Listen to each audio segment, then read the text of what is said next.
Attends, je peux me rapprocher un peu? Je suis d'accord. Okay. C'est très technique, ça devient de plus en plus...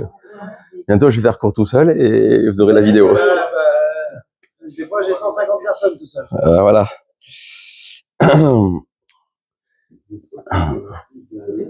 D'ailleurs, c'est l'histoire d'un rave qui un jour rentre dans une pièce et il veut faire court. Et voilà qu'il trouve sur sa table, alors, il attend bien sûr ses élèves et il voit sur la table des dictaphones, des enregistreurs. Alors, en entrant dans la pièce, il est surpris, il se dit tiens, c'est bizarre, il n'y a aucun élève, juste des dictaphones. Qu'est-ce qu'il fait le cours suivant? Il rentre dans la pièce, les dictaphones sont toujours au même endroit, prêt à enregistrer le cours. Il sort son téléphone, il avait enregistré le cours sur son téléphone, il appuie sur play, il sort de la pièce, il va faire autre chose. Et peut-être que c'est ce qui va arriver un jour. On n'aura ni ceux qui assistent le cours, et ni celui qui donne le cours. Ce sera des machines qui vont nous remplacer. Quoi qu'il en soit, Ras Shalom, comme tu le dis, la Torah, elle se transmet de maître à élève, de la bouche d'un maître, d'un rave, ou bien de quelqu'un qui a connu la Torah. Et c'est en présentiel qu'on acquiert la Torah. On m'a décidé de parler aujourd'hui du Shabbat. Le Shabbat, pardon. Le Shabbat, je vais le traduire pour l'instant par cessation, cesser. Mais ce n'est pas seulement un arrêt. Tout d'abord, la première fois qu'écrit le mot, on va dire la prescription de Shabbat, c'est écrit dans Bereshit, la première paracha de l'année, où à la fin du Perek Aleph, on dit Yom HaShishi, c'est la fin de la création. On passe au chapitre Bet, Vayichulu HaShamayim. Donc le 6e jour, il a créé ce qu'il avait à créer, et on enchaîne à Vayichulu HaShamayim, il a terminé le ciel, la terre, et tout ce que Hachem il avait besoin de créer. Toutefois, ce qui m'intéresse de travailler avec vous dans Shabbat ce soir, au-delà de cet aspect qu'on connaît très technique, c'est de montrer principalement les trésors du Shabbat. Alors, je suis très touché que le Rabbin Zardoun il est parmi nous ce soir, puisqu'on partage le Shabbat ensemble dans la même communauté, dans le même endroit, et vous verrez que peut-être au travers de ces quelques mots, le Shabbat va prendre une autre dimension. Tout d'abord, je voudrais commencer par Chazal, par la Gemara, où on nous dit dans la Gemara de Shabbat, Daf Yud Amud Bet, que le Shabbat c'est un cadeau précieux qui a été offert à Israël. Dit le Ramban, dans le Chumash, que le Shabbat, qui veut dire cessation, cesser, toute activité, c'est une notion qui réside principalement dans le peuple juif. Je m'explique, au nom du Ramban bien sûr, c'est que on n'aurait pas pu inventer la notion même du Shabbat comme la Torah le décrit. Le monde non juif, le monde des nations ne peut pas comprendre ce que ça veut dire cesser, s'arrêter. C'est mettre un arrêt, mettre un frein.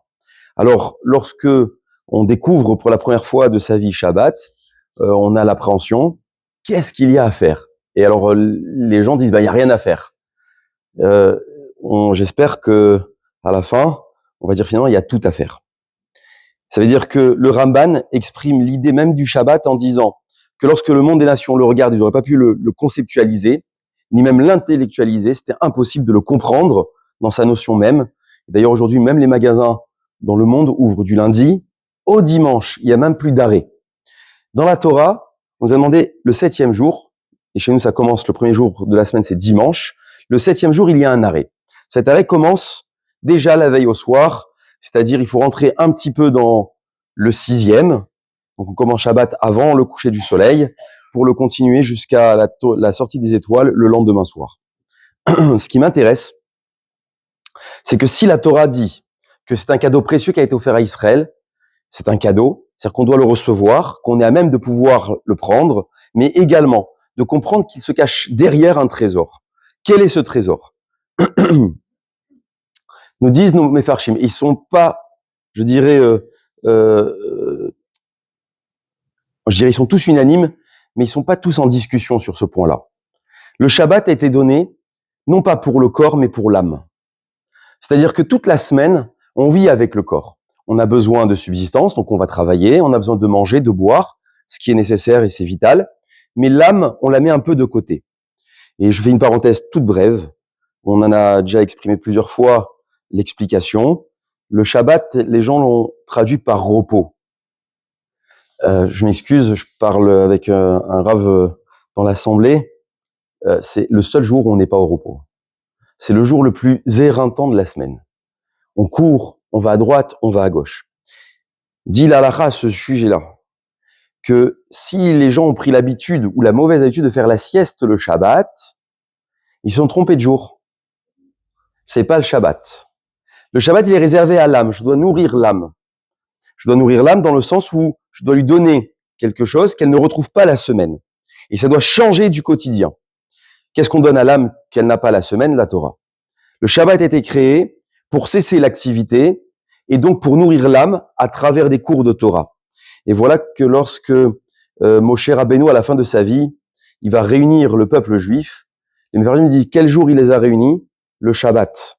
Et nos maîtres disent que le Shabbat où il les a réunis, ça a mis un signe distinctif dans le monde juif, où le jour où on sera le plus grand nombre, ça sera le Shabbat. On le voit, Baruch Hashem, le Shabbat. Alors, malheureusement, en France, le vendredi soir, on est un peu moins nombreux. Mais lorsque vous allez en Israël, le vendredi soir, c'est ça le comble. C'est full. Le samedi matin, il y a tellement de minyanim et tellement d'horaires différentes qu'on a l'impression que les choules sont un peu vides. Mais en fait, c'est l'inverse. Elles sont remplies, mais à des horaires différentes.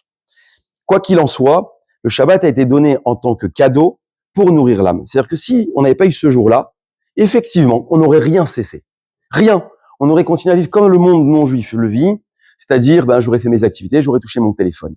Hier soir, au gala de Olami, où quelques-uns d'entre vous étaient présents, dont le Rav Zardoun était là, et il y avait une jeune fille qui est venue témoigner. Et on connaît tous les Shabbats les plus sympathiques et les Shabbats les plus difficiles. Les Shabbats les plus difficiles, c'est l'été. C'est vrai. C'est pour peu que, d'abord, on sort à 22h, tout est fermé, c'est long, on se dit qu'est-ce qu'il y a à faire, et même quand on fait la sieste pour ceux qui la font, et alors que c'est réservé uniquement à ceux qui étudient la Torah, la sieste, et pas pour ceux qui travaillent la semaine, donc il faudra trouver un autre jour de repos pour faire la sieste. Même quand on fait la sieste de 2 heures, on se dit mais encore. Hier soir, une jeune fille est venue témoigner que elle s'est mise à commencer à faire Shabbat cette année, et elle a commencé par quel mois? Le mois les plus longs de l'année, en plein été. Pas plus facile, bien sûr. Mais elle a dit quelque part qu'elle a vécu une délivrance au sein même de ce Shabbat. Et la première délivrance, c'était son téléphone portable. Effectivement, on est très, très touché par la communication, en tout cas par les réseaux, ou en tout cas par les appels. Et donc, mettre un arrêt. Il y a une cessation. Maintenant, je pense plus, entre guillemets, au monde extérieur, mais je vais penser à nourrir mon âme. Et ça, c'est le premier cadeau. Et c'est ce que dit Rashi dans la Gemara. Sa sainteté, son cadeau, c'est principalement spirituel. C'est-à-dire que je dois comprendre que dans le Shabbat, il y a une notion spirituelle qui n'existe pas en dehors de la semaine. Deuxième point, c'est écrit au nom du Maharal de Prague, c'est que l'homme s'élève au niveau du Créateur lorsqu'il pratique le Shabbat. Alors, qu'est-ce que ça veut dire pratiquer le Shabbat? Il y a 2 mots. Shamor, Vezaror, qu'on dit le jour du vendredi soir dans les Chadodi. Shamor, Vezaror, Bedibur Erad. Shamor, ça veut dire garder le Shabbat. Zaror, ça veut dire se souvenir. Shamor, qui veut dire garder, c'est s'abstenir de faire des choses pendant le Shabbat qu'on pratiquerait la semaine. C'est cette cessation-là dont on parle dans le Shabbat. Zaror, le souvenir, c'est faire des choses. Une des choses que nous faisons, qui n'a pas la même habitude que la semaine, c'est le kiddush. Vendredi soir, nous faisons le kiddush. Et on va en parler dans quelques instants. Et donc, lorsque je rentre dans mon Shabbat et que je pratique ces 2 domaines, Shamor, Vezaror, garder, et se souvenir pendant mon Shabbat, alors je m'élève au niveau de mon Créateur. C'est-à-dire que je touche quelque part un petit peu ce qui s'appelle le Gan Eden, le jardin d'Éden. Quand on kiffe le Shabbat, c'est le jardin d'Éden. On va parler de nourriture. C'est pour ça qu'il y a moins de dames cette semaine, je pense, que d'ordinaire. On va parler de cuisine dans un instant. On va parler même des chalots du Shabbat. Vous allez voir.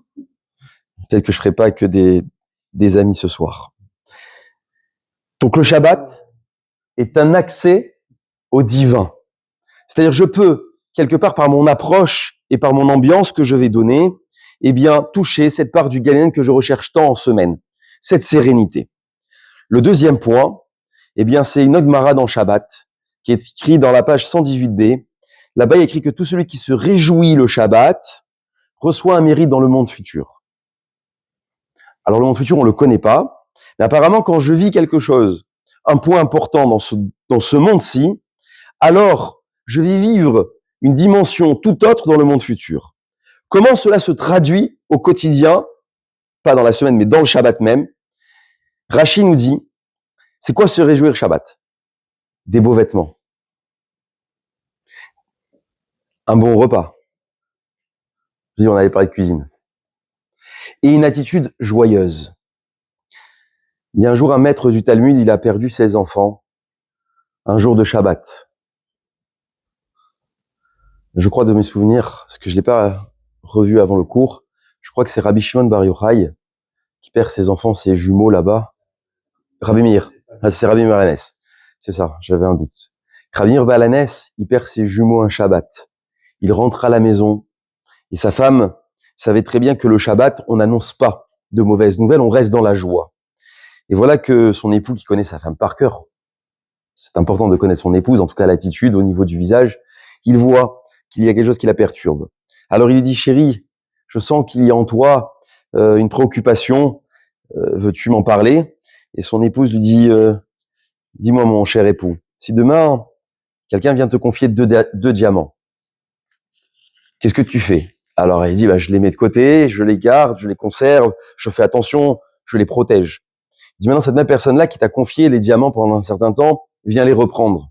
Quelle va être ta réaction? Il dit rien, je prends les diamants, je lui dis merci beaucoup pour le temps qu'il me les a mis de côté, et je lui rends avec gentillesse. Et elle lui annonce de cette manière-là, par allusion, que les deux diamants, c'était les enfants, qui étaient repris par le Créateur qui lui avait donné. Mais tout ça pour montrer qu'on ne sort pas, même dans une situation difficile, de la joie du Shabbat. La joie, ça se prépare. La joie, ça demande un investissement, un repas. Ça prend du temps. Et vous verrez dans un instant la Gemara de Beth Hillel, comment préparer le Shabbat. Là, vous êtes déjà en retard, mesdames ou messieurs du Shabbat. Un repas, les beaux vêtements, les plus beaux vêtements, ceux qui nous font les plus, excusez-moi l'expression, kiffer. La plus belle tenue. Un jour, on était avec des personnes dans la rue, un Shabbat matin, on remontait. À l'époque, c'était à Marceau. Et on croise des non-juifs qui passent à côté de nous. Ils nous demandent si c'est un jour particulier. Alors nous répondons, oui, c'est un jour très particulier. Ils ont dit, c'est quoi la fête? Non, c'est pas une fête, c'est Shabbat. Il dit, tous les Shabbats, vous t'habillez comme ça, en tenue de roi et de reine? Bien sûr que oui, tous les Shabbats. Tous les Shabbats, c'est important de montrer finalement, pas aux autres, mais à soi-même, que je me réjouis de l'avoir ce jour-là.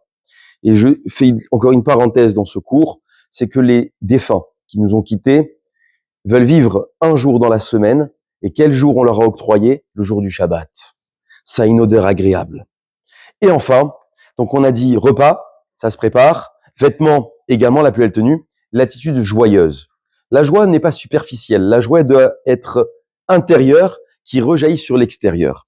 D'ailleurs, on chante beaucoup au moment de la tfila, on essaie de montrer à travers les chants, une certaine intention joyeuse, mais la joie ne rime pas avec moquerie. C'est deux choses différentes. La joie, c'est que finalement, je suis content de vivre l'instant qui est le Shabbat, le vivre pleinement. Ça, c'est Rashi.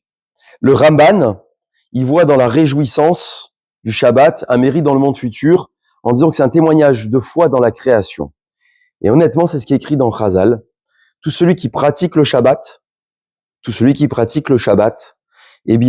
finalement, il accepte sur lui que le monde a été créé par Dieu. Le monde a été créé par Dieu. Lorsque je fais pas Shabbat, je pense qu'il n'y a pas de créateur dans ce monde. Lorsque l'on s'arrête, on montre véritablement qu'il y a un créateur dans ce monde. C'est lui qui donne la suffisance. Si je m'arrête, je n'ai pas l'argent qu'il faut. Ça veut dire que je lui fais confiance. Il y a un créateur. Et ça, c'est l'attitude du Ramban à l'égard du Shabbat. Je suis un témoin de foi dans la création. Mais j'ai envie de vous dire plus loin que ça. La joie, c'est une grande forme de émouna, de confiance. Vous savez, il y avait deux élèves que Rav Moshe Feinstein il avait. L'un il est devenu Av Bet Din à Yerushalayim et un autre qui s'occupait de la cacheroute à Londres. Histoire connue. Et voilà que les deux élèves de Rav Moshe Feinstein, deux grands talmidei rachamim, deux grands sages en Torah, sont allés un jour voir le Rav. Des années plus tard, ils ont dit Rav, on a une question. Nous deux bons amis, on a essuyé vos cours pendant des années. On a appris énormément de Torah. Mais voilà que mes enfants à moi sont sortis de la Torah et les siens sont restés dans la Torah. Qu'est-ce qui s'est passé? Qu'est-ce qui s'est produit? Rav Wojewicz va leur poser une question similaire.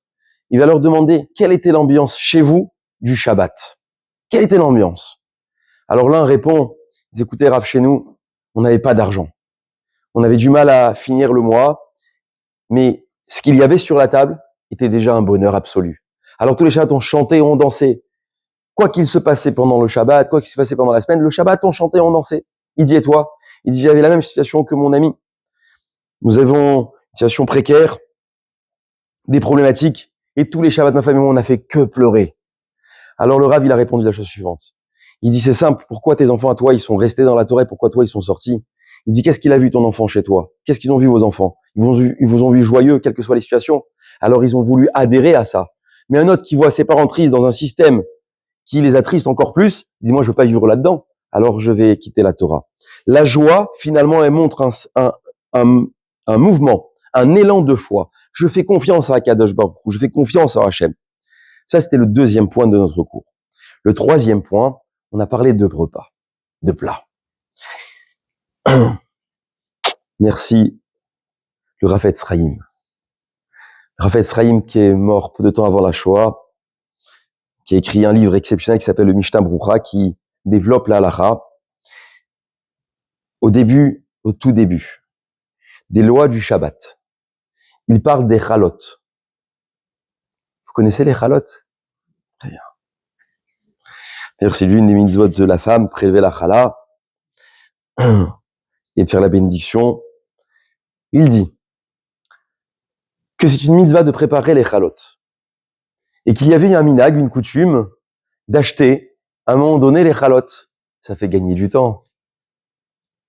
Ça fait finalement moins de cuisine.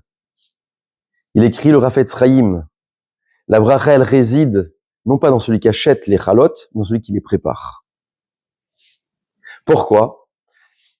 Parce que finalement, chez moi à la maison, je participe. C'est-à-dire, je mets un effort intense à la préparation du Shabbat. Préparer son Shabbat.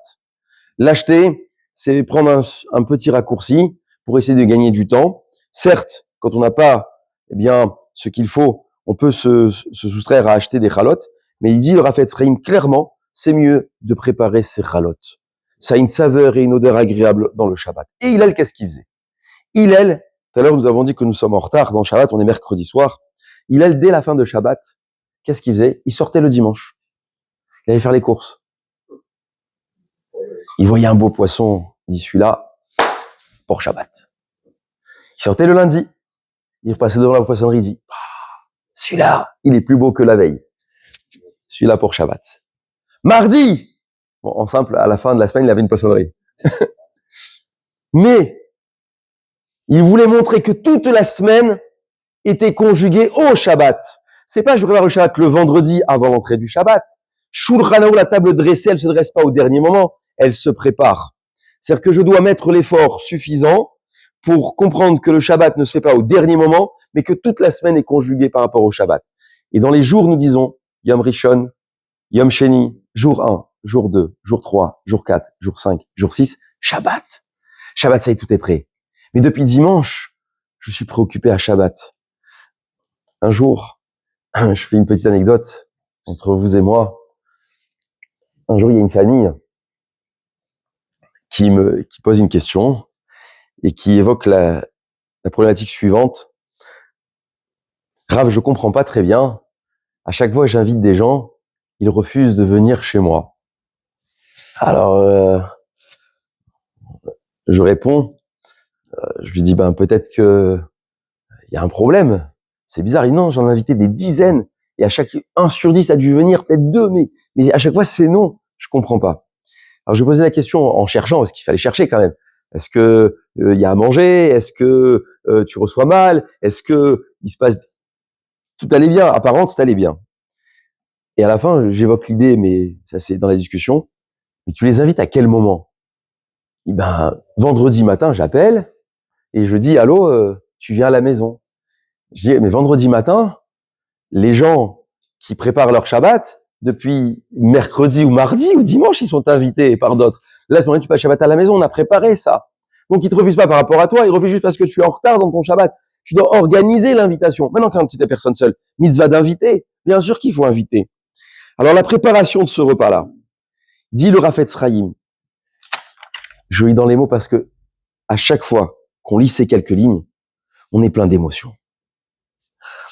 Kol mezonotav, toute la subsistance de l'homme. Ketzuvin lo me Rosh Hashanah ve'al Rosh Hashanah, est fixé d'un Rosh Hashanah à un autre Rosh Hashanah. Après, il y en a qui ont compris que Rosh Hashanah, mais c'est pas grave. Veyesh l'Isaer. Mais il faut faire attention. Ben pen lo kavsu lo kolkar. Rutz meotsaot Shabbat ve'yom tov ve'otsaot banav le Talmud Torah. Akadosh Baruch Hu, il a prévu la semaine à Rosh Hashanah, ça y est. Toutes les semaines, elles sont programmées. Mais les dépenses du Shabbat et de Yom Tov, plus tu dépenses, plus tu emmagasines. Plus tu dépenses, plus tu reçois. Cette tenue-là, pour Shabbat, je paye. Ces repas-là, pour Shabbat, Hachem dit je paye. L'étude de la Torah pour ses enfants, je paye. On s'enrichit pas en fermant le magasin. On s'enrichit à la dépense du Shabbat. Les gens disent, je comprends pas, j'ai fermé le magasin, mais je suis pauvre. Ouais, mais il n'y a pas écrit dans la Torah, tu fermes le magasin, tu vas être riche. Il y a écrit comment tu prépares ton Shabbat pour t'enrichir. C'est à la préparation du Shabbat. Moi, je sais, là, vous êtes en train d'imaginer le cours, il nous a donné plus de travail. Demain, le Black Friday, il va faire fureur. Parfait. Il faut acheter de beaux habits pour Shabbat. Donc, il allait préparer comme ça le Shabbat. Et il comprenait que cette préparation demandait une dépense. Mais on voit autre chose. Dira Volbé, dans le Rinour des enfants, une explication qui est, je dirais, aujourd'hui, dans le monde dans lequel on vit, ahurissante. Il dit Ravolbé, je veux dire l'antithèse de Ravolbé. Après, je dirais ce qu'il dit. Il dit aujourd'hui, on met des barrières à une synagogue. On met des codes à une porte. On met des barrières à une piscine. On met des agents de police devant nos synagogues. On met une alarme anti-intrusion. Et on met des barrières afin que personne ne rentre. Il dit Ravolbé dans le Rinour des enfants, tu dois pas apprendre à ton enfant que la porte elle est fermée à clé pour ne pas sortir. Tu dois apprendre à ton enfant à ne pas sortir même si la porte elle n'est pas fermée à clé. C'est-à-dire que on doit pas se protéger d'un danger, on doit faire en sorte que le danger ne vienne pas. Ça s'appelle éduquer. Le monde n'est pas en train d'éduquer les casseurs, ni même ceux qui sont antisémites, ni même ceux qui nous veulent du mal. On est en train d'éduquer ceux qui doivent se protéger, ce qui est l'inverse de la moralité. L'enfant, tu l'éduques pas à ne pas sortir si la porte est fermée, tu l'éduques surtout quand la porte est ouverte à ne pas sortir. Et donc, la conscience permanente du Shabbat. J'y reviens. Ravolbé nous dit que toute la semaine, je dois apprendre avec le Shabbat. Si on prépare dès le dimanche le repas, de même mon ambiance personnelle doit conjuguer le Shabbat. Alors si on se vous pose la question, ça vous est sûrement arrivé, mes chers amis, aller aux toilettes et pas d'allumer la lumière. Oh, c'est Shabbat! Alors, il y a l'aller et le retour. Il y a celui qui découvre le Shabbat, il allume, puis mince, j'ai allumé, et il rééteint. Voilà, il y a celui qui a éteint et qui rallume. Vous connaissez ce système-là. Il dit Ravolbé, si dans le Shabbat pour te préparer à Shabbat, tu vas allumer la lumière, tu vas aussi l'éteindre. Mais si tu prépares depuis dimanche dans la conscience à ne pas allumer, t'allumeras pas. Ça veut dire quoi donc concrètement? Si dimanche je viens et c'est Shabbat ou c'est pas Shabbat? Non, c'est pas Shabbat, je peux allumer. Si lundi je me pose la question, c'est Shabbat ou c'est Shabbat? Vous verrez que la semaine, lorsque la main va venir, vous allez vous poser la question, c'est Shabbat? Ah, c'est Shabbat. Cette année, une petite anecdote personnelle. Cette année, à Rosh Hashanah, d'ordinaire, il y a une lumière qui est allumée à la maison, dans notre foyer, et je me lève à une heure tôt, très tôt pendant Rosh Hashanah, parce qu'il y a écrit dans la Lara qu'il faut se lever très tôt et étudier, parce qu'on est jugé dès le début de la matinée. Et en me levant, j'ai oublié que c'était Rosh Hashanah, et j'allume une lumière. Et ma femme, bien sûr, ça la réveille. Elle me dit, c'est Rosh Hashanah. Je dis, je sais, c'est en allumant que j'ai oublié. Elle me dit, tu t'es pas préparé à Rosh Hashanah. Je dis, je sais, je me suis pas préparé à Rosh Hashanah. On se prépare à Rosh Hashanah le jour même. On est préparé depuis longtemps. Préparer, c'est pas seulement dans les mets, c'est pas seulement dans la tenue vestimentaire, mais c'est également dans la pensée. Et Hillel, c'est ce qu'il faisait. Une conscience permanente au Shabbat, c'est ce que dit Rashi. Mais surtout, le Maharal de Prague rajoute un point exceptionnel. La semaine est construite autour du Shabbat. La semaine. Toute ma semaine, je la conjugue avec Shabbat. Alors, on a la fameuse réponse que tout le monde connaît, c'est qu'on attend tous Shabbat pour se reposer. Et moi, je vais dire le contraire. Ce soir, il faut attendre Shabbat pour bien le préparer. Et c'est toute la semaine qu'on le prépare, pas Shabbat. Donc, se préparer à la joie, se préparer aux habits, se préparer au repas, se préparer à étudier, se préparer à aller à la choule. C'est une préparation. Quatrième point. Une marade en psarim. On a parlé des habits. On va y revenir quelques instants. La Gemara dans Psarim, elle dit que Rabbi Yehuda Hanassi, il honorait le Shabbat avec des habits spécifiques à Shabbat. D'ailleurs, la Gemara dans Shabbat nous dit que tout celui qui a de beaux habits, tout celui qui fait attention à son tzitzit aura de beaux habits. C'est quoi le beau tzitzit? On parle à l'homme principalement. Il faut avoir un beau talit. C'est important que les nœuds soient bien faits. C'est important d'avoir un talit qui est à soi. D'ailleurs, il y a une discussion si la bracha on peut la rester quand le talit n'est pas à soi ou pas. Mais un beau talit, avoir le sien. Mais rajoutons un point, avoir le talit du Shabbat. Toute la semaine, c'est mon talit. Mais le talit du Shabbat, il est spécial. L'habit du Shabbat doit être spécifique à Shabbat. On doit reconnaître à l'habit que c'est Shabbat. Alors Rabbi Yehuda Hanassi, quand il s'habillait comme un roi, alors on aurait pu lui poser la question à lui. Il y a un jour particulier, oui, Shabbat. Shabbat Kodesh, Shabbat de Gdusha. Rashi nous dira qu'on honore le Shabbat comme des rois. Voilà pourquoi on sort la plus belle vaisselle, on sort les belles assiettes, les beaux verres. Celui qui a inventé le plastique, il connaissait pas le Shabbat. Je me dis, il connaissait pas le Shabbat. Et d'ailleurs, on a pris des habitudes mauvaises en disant, on va gagner du temps, on va mettre du plastique à table. Non, un roi, il mange pas avec du plastique. Il boit pas dans des verres en plastique. La belle vaisselle. Ne vous inquiétez pas, après Hachem y paye. Le lave-vaisselle, exactement. D'ailleurs, le Rav Zardou me fait penser au lave-vaisselle. Il y a un jour un élève qui a écrit dans la Lara une ségoula intéressante. Une ségoula, c'est un remède pour la vie de tous les jours. Écoutez bien, mesdames, messieurs.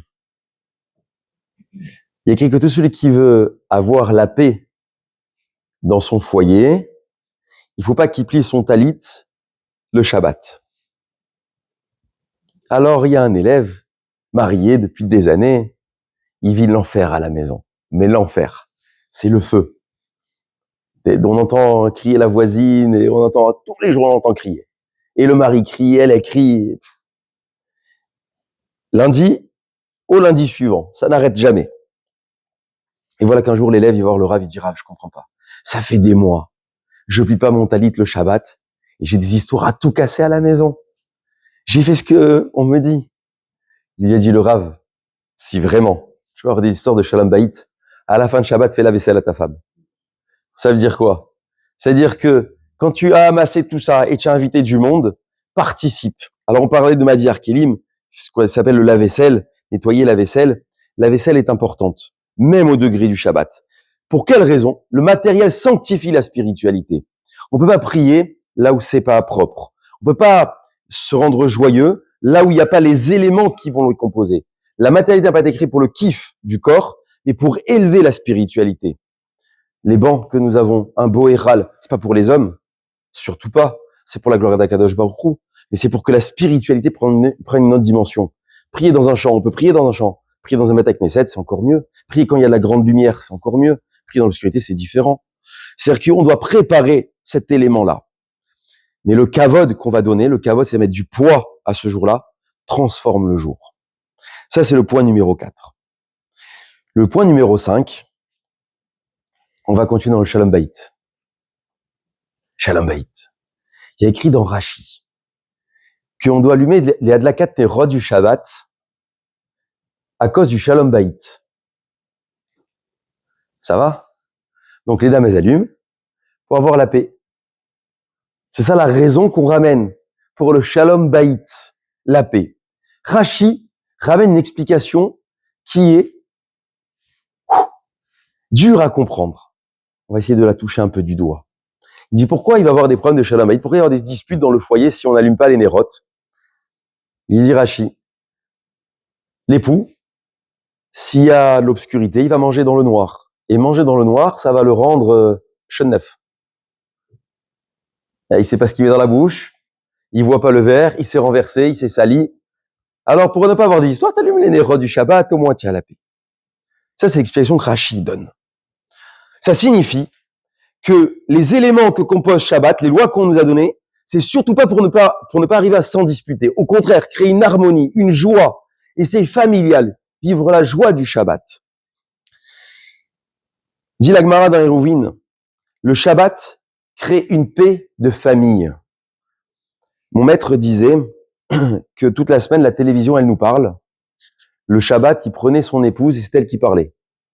Ça voulait dire quoi cette expression? Ça veut dire que le Shabbat, c'est l'élément où on réunit la famille. C'est là où on prend son temps. On n'est pas pris par le train, ni par la voiture, ni par la circulation, ni par les problématiques de vie, ni même de business, de travail. Il n'y a plus aucun problème. Le Shabbat crée la paix familiale, mais surtout, c'est ce que dit la Gemara, l'atmosphère d'éducation. C'est là où on doit transmettre. On a répété tout à l'heure, on a dit une histoire au sujet des élèves de Rav Moshe Feinstein, l'ambiance. On transmet le jour du Shabbat. Goûter au Shabbat. Et goûter, c'est donner l'ambiance qu'il faut à ce Shabbat. Rashi nous dit comment on donne cette atmosphère éducative, comment on arrive à cette paix familiale. Eh bien, il y a deux points. Le chant, chanter. Chanter, ça amène de la joie. Et surtout, ça amène finalement une union. Et également, un bon repas. Un bon repas. Alors, on a inventé entrée, plat, dessert pour les non-juifs. Chez nous, on a l'entrée, la deuxième entrée. Alors, la première entrée, c'est 14 kémias. On est d'accord? C'est le poisson à la marocaine, un peu piquant. C'est bon. Après, on emmène la viande. Bien sûr, on fait 2 plats de viande. Et ensuite, on a un bon dessert. Et pour agrémenter tout ça, des bonbons. Et bien sûr, des boissons à profusion. C'est comme ça que Rashi le développe. Il dit le repas crée la paix, mettre une ambiance. Mais Rav Dessler va témoigner ici, sur ce point-là, dans la Gemara de Hérouvine, que le foyer doit être la ressource ou la source même de la spiritualité. C'est-à-dire que l'ambiance à la table doit être différente de la semaine. Et voilà pourquoi on demande que, dans le Pirkei Avot, que tout repas ne peut pas se faire sans des paroles de Torah. Ça, c'est dit dans la semaine. Mais le Shabbat encore plus. Il y a cette transmission qui doit s'opérer. Le shiur du Shabbat. Dans les écoles juives, il y a de très bonnes habitudes qui sont faites le vendredi. Le vendredi, dans les écoles juives, on fait aux enfants, depuis le Gan, on a le papa du Shabbat, la maman du Shabbat. Ils sont là avec leur verre de kidouche. C'est vendredi. Et il met son talit. On les met dans une ambiance telle que l'ambiance qu'ils voient à l'école, on la reproduise à la maison. L'ambiance du Shabbat. Mais de surcroît, il y a également le cours du Shabbat. Ils viennent avec la feuille en sortant d'école le vendredi, qui s'appelle la dracha du Shabbat. Et les enfants, ils ont souvent, j'ai quelque chose à dire. Ça, c'est dans les écoles juives. Mais si maintenant je n'ai pas fait l'école juive, je n'ai pas de culture à cela, qu'est-ce que je dois faire? Bien, Baruch Hashem, en 2025, à l'aube de l'année 2026, on a les moyens technologiques et de communication qui sont à la portée de tout le monde et de tous et toutes. Et on peut trouver une parole de Torah à échanger avec quelqu'un, à partager avec autrui. C'est-à-dire que la dimension même du Shabbat se crée dans ma parole. On a parlé du plat, c'est extérieur. On a parlé du chant, ça reste encore extérieur. Mais le contenu de ma parole doit changer. Et ça, c'est l'aspect éducatif et ce qui amène la paix. Partager. Alors, dans ce point-là d'éducation, dans ce point-là de transmission, souvent à table, eh bien, on a ces fameuses discussions qui dégénèrent un petit peu. Vous connaissez ces fameuses discussions. Il y en a un... Non, vous connaissez pas, alors, si vous connaissez pas, si tout le monde connaît, d'accord. Oh non, c'est jamais, peut-être que vous êtes des extraterrestres. Non. Donc, on arrive à discuter, et d'un coup, mon épouse, elle se met en colère. Mais non, je suis pas d'accord avec toi, et ainsi de suite. Ou alors, l'un, il lui manque la cigarette, l'autre, il lui manque la bourra, l'autre, il a manqué la nisette, l'autre, et chacun, il a son humeur.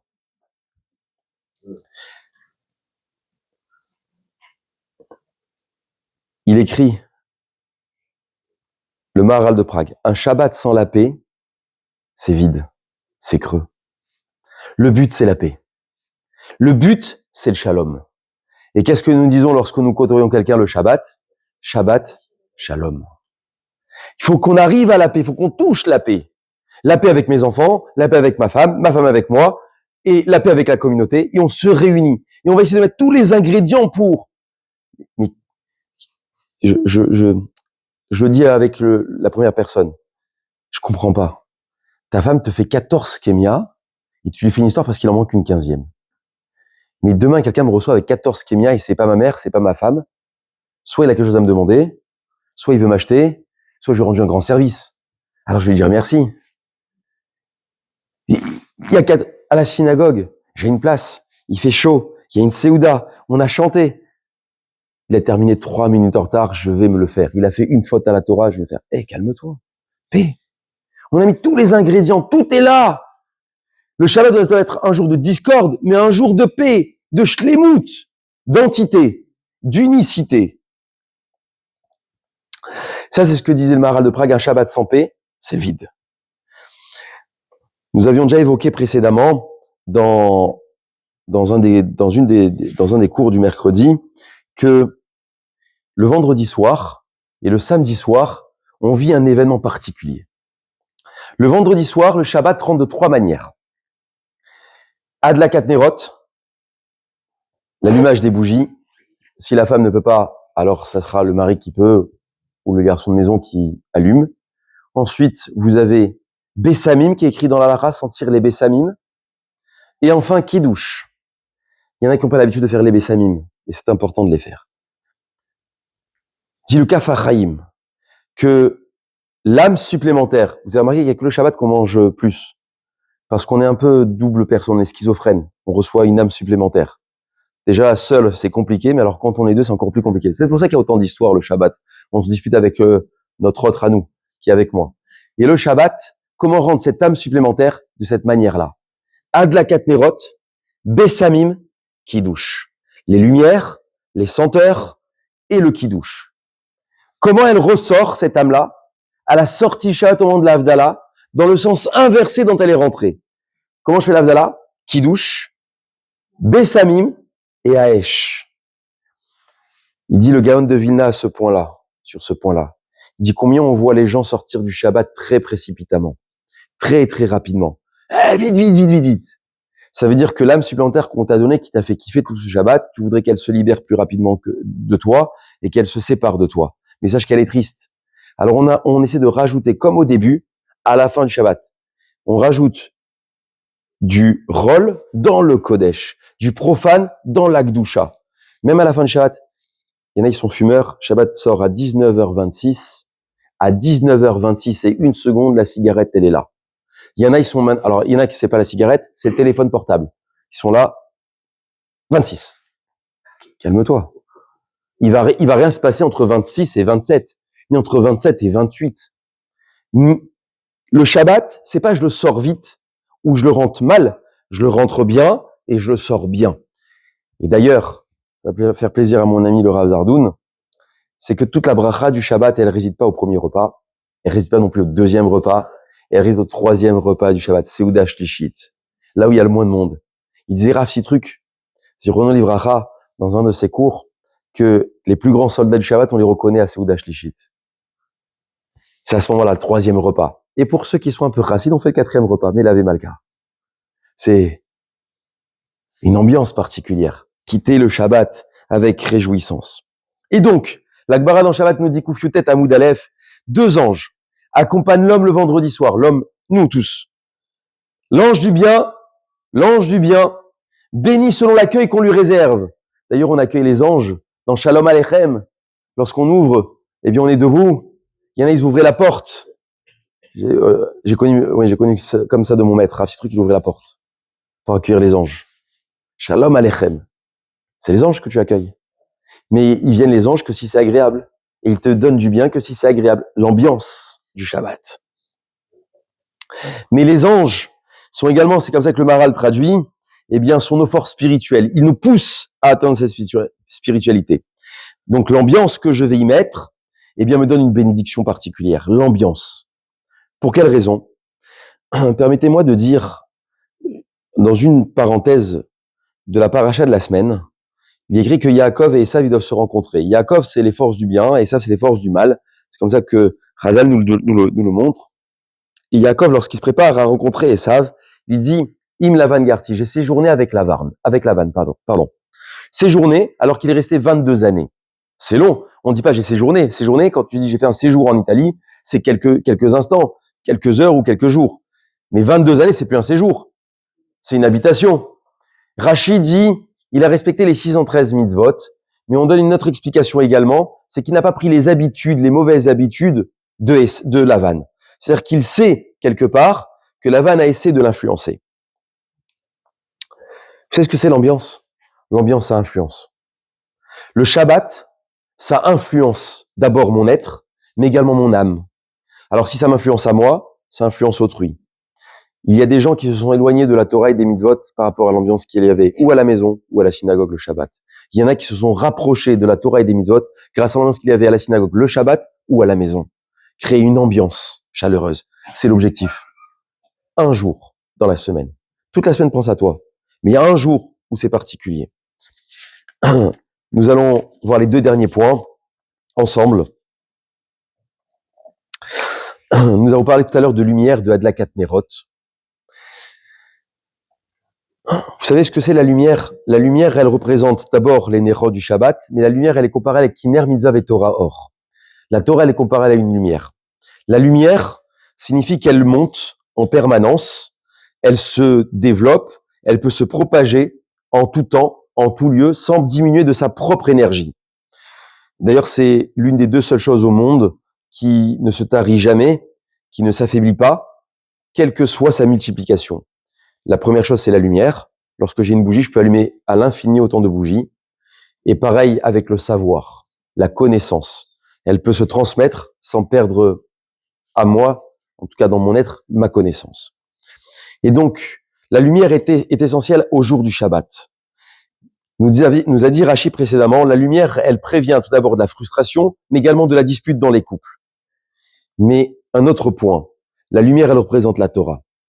C'est-à-dire que le Shabbat, au-delà de tous les ingrédients que j'y ai mis pour avoir cette paix-là, il faut, dans l'énergie du Shabbat, conjuguer la Torah. Et d'ailleurs, c'est des discussions qui sont très longues et très houleuses dans l'étude même, mais c'est le seul jour où on lit toute la paracha de la semaine. L'assemblée est là, est prête à entendre. Alors il y a différents minagim pour avoir cette Torah-là, qui est appelée lumière. Il y en a qui vont traduire montée par montée. C'est comme ça qu'on faisait à l'époque. On était métargem pour que tout le monde puisse comprendre. Ouais. Il y en a qui vont expliquer entre chaque montée. Pour avoir un contenu de Torah. C'est le jour même pour avoir la Torah. Hachem te dit, pense à toi le dimanche, pense à toi le lundi, pense à toi le mercredi, le jeudi, le vendredi. Mais le Shabbat, tu vas penser à ton âme et on va t'aider à la nourrir. Alors, je suis pas même de me la nourrir. J'ai pas fait l'école juive, je sais pas lire, je sais même pas suivre. Mais tu vas à la synagogue, tu vas entendre les paroles de la Torah, toute la paracha. Il y a un élève, un jour, il m'a posé une très très bonne question. Il m'a dit, Rav, on se fait arnaquer le Shabbat. Il dit, il y a 7 jours dans la semaine. Je comprends pas pourquoi on lit les 7 montées le samedi. On aurait fait le dimanche la première montée, le lundi la deuxième montée, le mardi la troisième montée, et le Shabbat on aurait vu que la dernière. J'ai répondu à cet élève-là, très bonne question, mais ta question est erronée parce que tu penses que toi tout seul, tu as besoin d'entendre la Torah une fois par jour. Mais le jour où on est le plus rassemblés, c'est le jour du Shabbat. C'est dans les gènes, c'est dans le code génétique du peuple juif. Alors pour ce faire, nos Rachamim et Moshe Rabbeinu, entre autres, Ezra, Sofer, ils nous ont inculqué que ça devait le Shabbat, où on réunit tout le monde et on lit les 7 montées. Et 3 jours sans Torah, c'est un problème. Alors on va faire lundi et jeudi matin, au moins la première montée qu'on divisera en 3 parties. Et voilà pourquoi on nous demande que la lumière qui est comparée à la Torah, eh bien, Elle symbolise ici le fait qu'on ne se dispute pas, certes, qu'il n'y ait pas de frustration, mais également qu'il y ait un contenu de Torah. Dernier point qu'on va aborder ensemble, c'est la richesse. Je suis sympathique avec vous ce soir, on va terminer par la richesse. La richesse.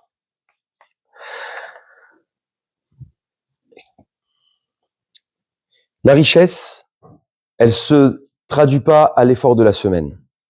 La richesse, elle se traduit par l'effort que j'ai fourni la semaine pour l'honneur du Shabbat.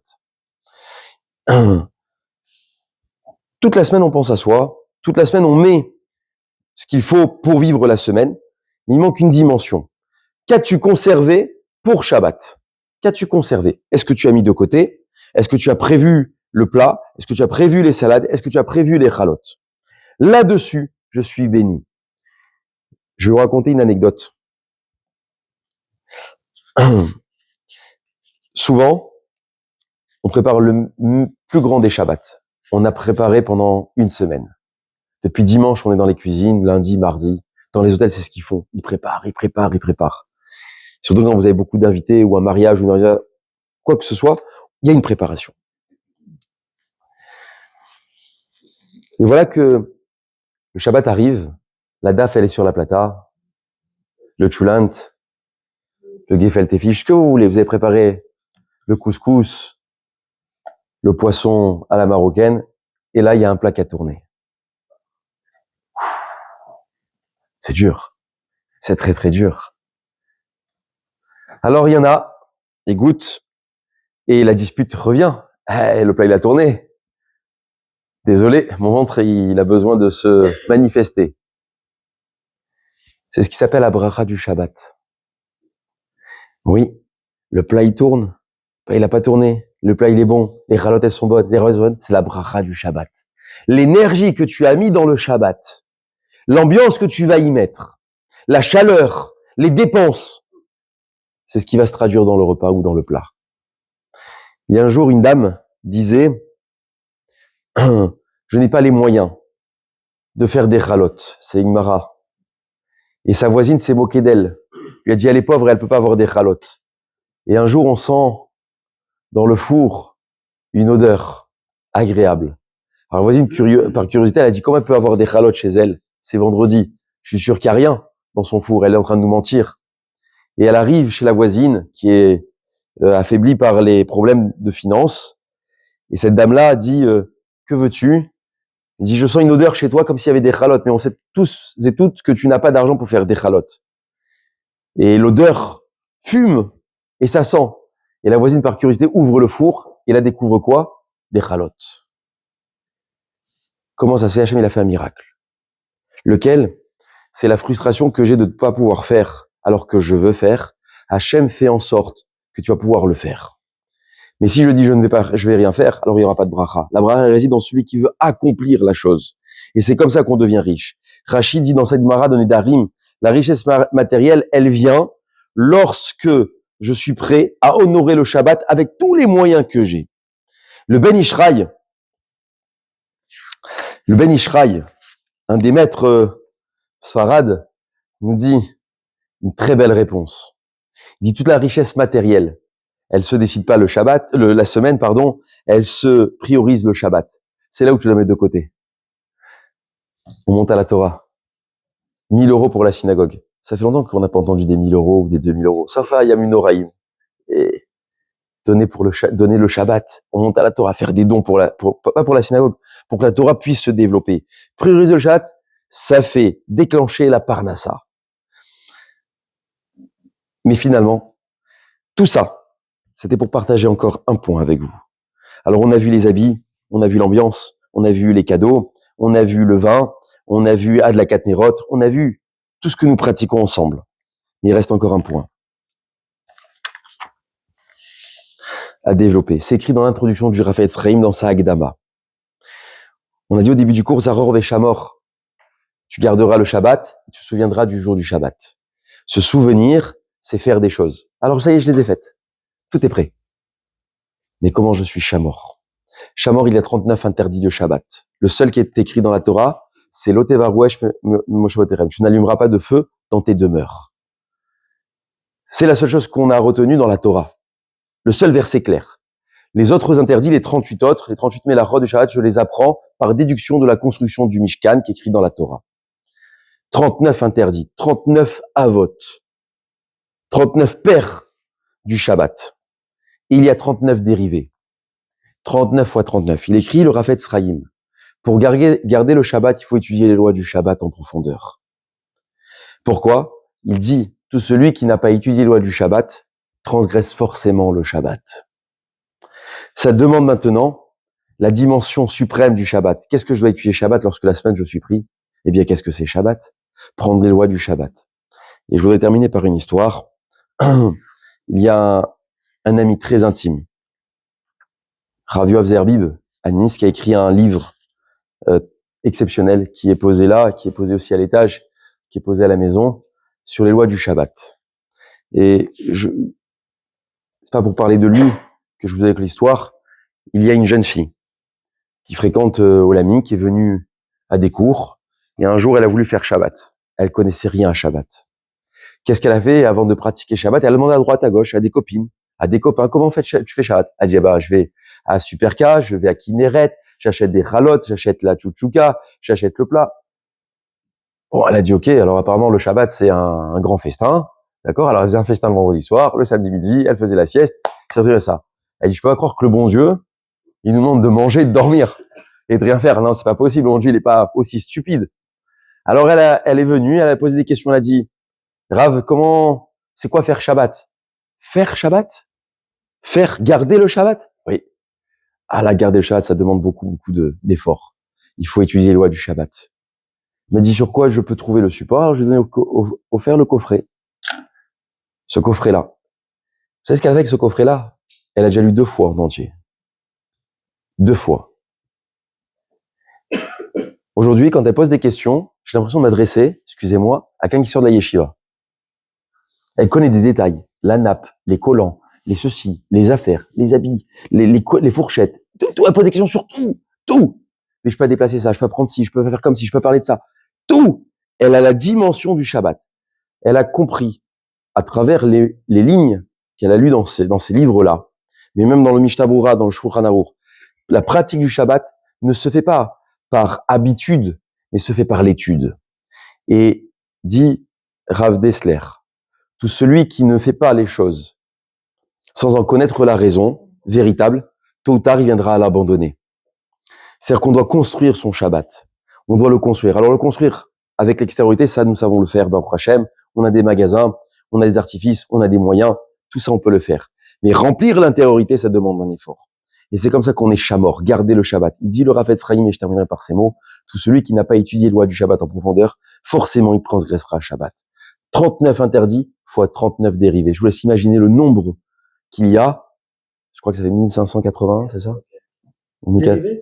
39 fois 39, ça fait 1400, 1480, je crois, à connaître en loi du Shabbat. Plus tout ce que les Rachamim nous ont demandé à connaître dans Shabbat. Voilà, mes chers amis. 1521, voilà. 1521. Je savais qu'il y avait un, parce que 9 fois 9, ça fait 80, mais 1521. 1521 lois au moins à connaître sur Shabbat. Ce qui demande, c'est un océan. Et c'est comme ça qu'on peut conjuguer Shamor, Vezaror. Et ces 2 mots-là ont été dits, monde et Aseret Adiberot, des 10 paroles. Shamor, Vezaror, Bedibour Hashem. Il a prononcé les 2 mots en même temps. Le Shabbat, c'est pas je fais seulement l'extérieur, mais je fais également l'intérieur. Et les 2 vont ensemble. Et c'est ce qu'on appelle Shabbat Shalom. Chazako. Avez-vous des questions? Avec plaisir. Merci à vous. Merci, je savais pas que j'étais en live. Merci. Est-ce qu'il y a des questions? Celui qui a inventé la cigarette, c'est pas pour le Shabbat. Voilà.